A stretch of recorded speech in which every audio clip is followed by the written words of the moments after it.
The starting lineup for the Washington Wizards is pretty much the starting lineup for the Washington Wizards at the end of last season when they failed to make the postseason at 41-41. They did secure their backcourt by maxing out Bradley Beal, 5 years, $128 million to pair with the All-Star John Wall. Here's John with our Vince Cellini.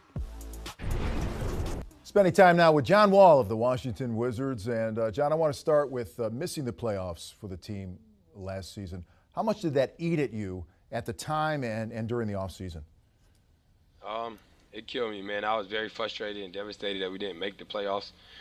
We dealt with a lot of injuries and stuff like that. But I think this summer we did a great job of adding some great pieces, young talent getting better, and adding a new coaching staff. So we can't wait to get ready to get started tomorrow.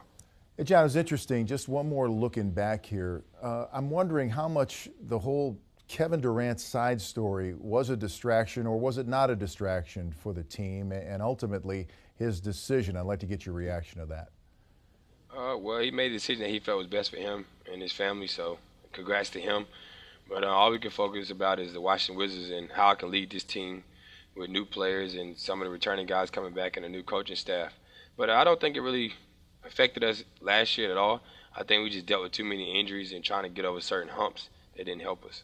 Yeah, speaking of injuries, you've had procedures on both knees, and I understand the left knee a little more serious. This puts you starting the season October 27th in Atlanta somewhat in question. What can you tell us about your status and returning?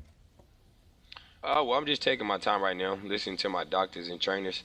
I have been ramping it up, doing a lot of one-on-one and three-on-three, and just getting a lot of conditioning in and trying to get in shape and losing a little bit of weight. But other than that, I'm fine, and I'm not in no rush to get back. I'm just listening to what my trainers and stuff say. Yeah, John, it's interesting. Scott Brooks, your new coach, said that obviously you're a great player, three-time All-Star, but in his estimation, he said you can take it up 2 or 3 levels. That was his quote, and one of the things that he's looking forward to is trying to get you to the line more. And I know you'd like to get to the line more too if that whistle is blown, which is a big part of it. Oh, yeah, definitely. I think I'm nowhere near reaching the ceiling of where I can be. I haven't showed the NBA a glimpse of me at all. Just getting healthier, being able to attack more, and just try to get to the free throw line a lot more than what I have the last couple of years.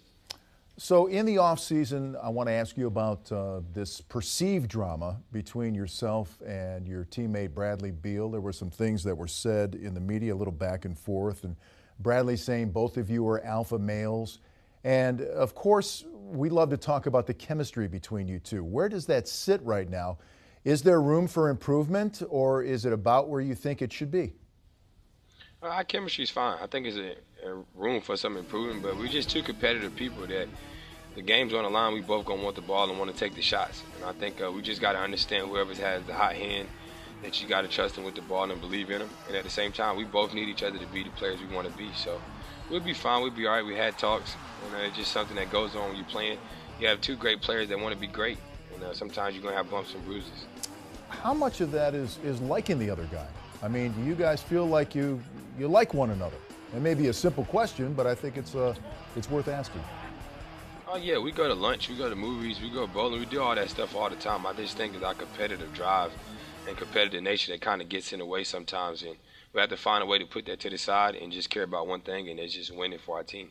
John, I want to ask about some of the new additions that you were talking about. Jan Mahimi in there for Nene, and then young Trey Burke, a full season with Markieff Morris. What does that mean for the Wizards moving forward? It's going to be great. I think we were 17-32 with Markieff last year when he came. He's a big key to our team of helping us not have to double team fours and be able to score on the block and go back at guys. I think Trey Burke's going to have a great season. Just opportunity to play the way he wants to play. And just being an up-tempo offense that really wants him here and really want to see him excel. And then Yamahimi's going to be a great presence for us. A guy that runs the floor very well, guards pick and roll great. And he's a great rim protection that I think we need to be able to contest shots at the rim and protect the paint. What are your conversations? Can you let us in a little bit on speaking with Scott Brooks and maybe how he wants to use you and some of the things? He had a dynamic point guard, obviously, in OKC with Russell, and maybe what he's bringing to the table and you guys getting on the same page. Yeah, I think he's going to use me in a lot of different ways than I probably have been used in my first 6 years. And I think they're just all a credit to me working on my game and getting better in certain situations and certain positions. But we've been talking. He wants me to be great. He wants me to go to the next level. He wants me to compete on both ends for a full game and not take plays off. And I think that's something I'm willing to take the challenge and see what I can do with it. John, before I let you go, you recently wore a Dallas Cowboy jersey to a Washington Redskin game, and I know that your mom's a Cowboy fan, but I was just wondering, did you get pushback about that from Washington fans, or are you still hearing about it, or was it no big deal? I heard a little bit about it, but you know what I mean. I just brushed it off and kept going. It was a great game, and my team won, so we'll leave it at that. All right, John. Well, listen, we wish you the best in health and play this year. Thank you for stopping by, and best of luck. Thanks for having me. You have a great day. Take care.